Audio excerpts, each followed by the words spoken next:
The room went silent after his laugh. The kind of cold, dismissive bark that slices through small talk like a scalpel. We were at their lake house, sitting at the long mahogany dining table under a chandelier that probably cost more than my car. Her mother poured wine like this was just another holiday weekend. Her dad, Douglas Whitmore, former CEO of Whitmore Capital and full-time prick, leaned back in his chair with that smug grin.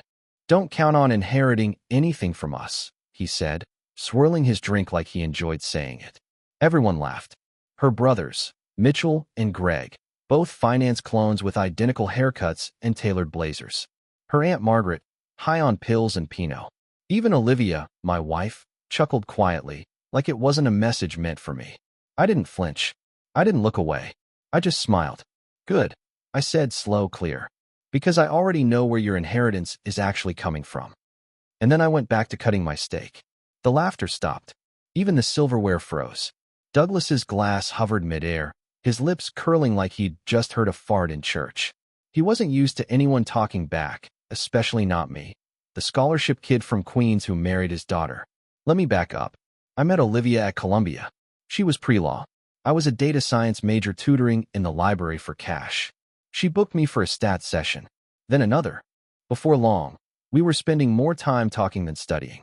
I fell hard. She was sharp, funny, unapologetic. She liked that I wasn't like the guys she grew up around, soft-handed, silver-spoon narcissists. I didn't care about her money. I just wanted her. Or so I thought. When we got married, Douglas didn't show. Sent a gift, though, a prenup drafted by his personal attorney. Thick as a Bible. I signed it without reading. Olivia said it was a formality, and I trusted her. That was mistake number one. For the first couple years, things were fine. I worked as a data analyst for a hedge fund in Manhattan. Quiet. Invisible. Olivia joined a boutique law firm. She started late nights, travel conferences, a lot of networking dinners. I didn't question it. I was too busy trying to prove I belonged. Mistake number two. The cracks showed up subtly. The sudden password changes on her phone. The perfume I didn't buy. The dry, mechanical way she touched me in bed. Then one day, I came home early from work and found her whispering into the phone, back turned, voice soft in a way it never was with me. When she saw me, she hung up fast, smiled, said it was a client. But her eyes told the truth. That night, I started digging. And what I found shattered everything. She wasn't just cheating. She was using me. Turns out, I wasn't as invisible as I thought. My quiet presence made me perfect. She used my clean financial record as a screen for transactions. Offshore holdings, shell companies, capital movement under my name, but her control. Her father had taught her well, but not well enough. She got sloppy. See, while Olivia played high-stakes games in shadow accounts, I had been building something of my own. Data, access, leverage. I took night classes in cybersecurity, built scripts to track financial anomalies, traced IPs, reverse-engineered false billing trails. Every time she moved a dollar, I followed it. By the time she laughed at that dinner table, just another echo of her father's condescension, I had already mapped out their entire house of cards. Douglas Whitmore was the face of legacy wealth. But the truth? He was broke. His empire hollowed out after a series of bad plays and one very quiet SEC probe. Olivia knew. She'd been helping him cover it with funds laundered through my clean reputation, routing illicit transactions through shell companies registered under my name, buried in layers of legal fog. That night at the lake house, I had the flash drive in my jacket. Every file timestamped. Every wire transfer linked. I had everything, and I was ready to use it. After dinner, while Olivia and her mother cleared dishes, Douglas cornered me on the patio. The air was cold. His voice was colder. "You think you've made it, huh?" he said. Married in, played the role, climbed a few rungs. I didn't say anything.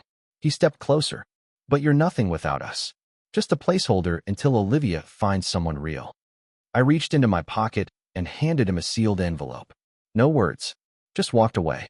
Inside, copies of the wire transfers, transaction logs, access logs from his offshore Cayman account, routed through a shell firm called Northmere Holdings LLC.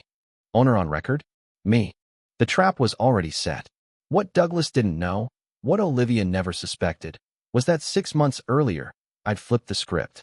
I transferred every illicit asset registered under my name into a trust, legally protected, linked to a foundation I controlled. Public records would show a quiet inheritance donation to the Whitmore family's own charitable organization, a clever gesture. Until the IRS started asking questions. Because the money trail didn't end with me. It ended with Douglas. His signature. His approval. His fingerprints. The inheritance he thought he was passing on. It was mine. And it was radioactive. Douglas didn't speak to me for the rest of the night. The next morning, he was gone before sunrise. Olivia said he had a business call back in the city. I didn't respond. I just sipped my coffee and watched the lake like I didn't know he was already on the phone with his legal team, trying to plug holes he didn't even realize were part of a sinking ship. By the time we returned to Manhattan, the first letters had been delivered, courtesy of a law firm I'd retained under a different name. Carefully worded inquiries about suspicious donations from Northmere Holdings to the Whitmore Foundation. Requests for transparency. Audit notifications. Douglas called Olivia 3 times that night. She ignored the first 2, annoyed. Picked up the third and paced the kitchen, whispering until her voice rose into panic. What do you mean untraceable? It came from our own shell. No, it's in Ethan's name. Yes, my husband. She looked at me then, mid-sentence, eyes full of the first real fear I'd seen on her face since the day we met. I didn't blink, just kept washing dishes. When she hung up, she came close. What the hell is going on? I dried my hands and turned. I think your dad should explain it to you. That week was quiet, too quiet. Olivia stopped going out. No more dinners, no more work trips. Just long, tense silences and forced smiles. At night, I could feel her watching me, waiting for me to crack. But I wasn't the one falling apart. Douglas tried to play defense. Hired a private forensic accountant. Too late. Every transaction I'd fed through my system was clean on the surface, but underneath, I'd built an evidentiary trail, one I'd already mirrored to third-party sources, media contacts, and 2 government agencies. If I disappeared, got silenced, or was discredited, the floodgates would open. I wasn't just a threat. I was a dead man's switch. And Douglas knew it. The first time he showed up at our apartment unannounced, Olivia was at work. He walked in like he still owned the world. Tailored coat, Rolex visible under the cuff, but his eyes were darker. Older. You think this is funny? He asked. I didn't answer. He pulled out his phone and played a recording. Olivia's voice, laughing with her brother about how easy it was to manipulate me. He still thinks he's the smart one. Let him pay the bills. His name looks better on the paperwork. He waited for a reaction. I shrugged. I've heard it before. He was getting desperate. You release this, and you'll bring down my daughter. Your own wife. I stood, walked over to the window. She was never mine. She was yours. Just another pawn in your game. He slammed the phone on the counter. I can still bury you. No, I said, turning. You already tried. What you don't realize is, you buried yourself. You used me because I looked clean. But you forgot something important. What's that? I actually was clean. Until you gave me your sins to carry. That night, I packed a go bag and checked into a hotel under an alias. Not because I was scared, because I was waiting for them to try something stupid. And they did. 3 days later, Olivia filed an emergency motion. Claimed I was mentally unstable. Said I'd threatened her. Tried to freeze my assets. I was served in the hotel lobby. 2 officers, civil court order, temporary injunction. She thought she was playing chess. But I was already at checkmate. My attorney, Kevin Morales, former federal prosecutor, had been prepped for this. The moment the court order landed, we filed our own motion, evidence packets, notarized timelines, documentation of her fraud, surveillance of her meetings with offshore brokers, even the wiretap her father had foolishly agreed to last year in a strategy session. Judge called an emergency hearing. She walked in wearing grief like a costume. I walked in with her voice, in HD audio, telling her father, if we time it right, Ethan won't even realize until the money's already moved. Her lawyer barely spoke after that. By the end of the hearing, the judge lifted the injunction and opened a fraud investigation into the Whitmore Foundation. Olivia's face went pale. Douglas didn't show. The fallout wasn't just legal. Her firm dropped her within 48 hours. SEC filings flagged the foundation. Media caught wind. I gave them nothing. No interviews, no public statements. But someone leaked the wire logs. Someone leaked the recordings. Someone leaked the exact dollar amount Douglas had funneled through charity fronts to cover a portfolio of failing startups. most of which were quietly owned by relatives and debt-ridden friends. The Whitmore name, once whispered with reverence at every Manhattan gala, was now headlining finance blogs and white-collar crime forums.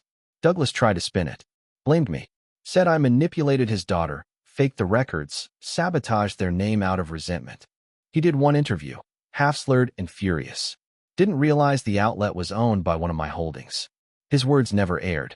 Now, Olivia barely leaves the apartment. Her name is poisoned in legal circles. Her family's assets are frozen pending investigation. Douglas's lawyer jumped ship after his own accounts were flagged for co-signing wire transfers. And me? I'm still invisible, still quiet, still holding the last card. Because the trust, the one I built with their money, is now under a foundation I control. Every asset they push through me is legally mine. Not stolen, not hidden, just reassigned. All legal, all final.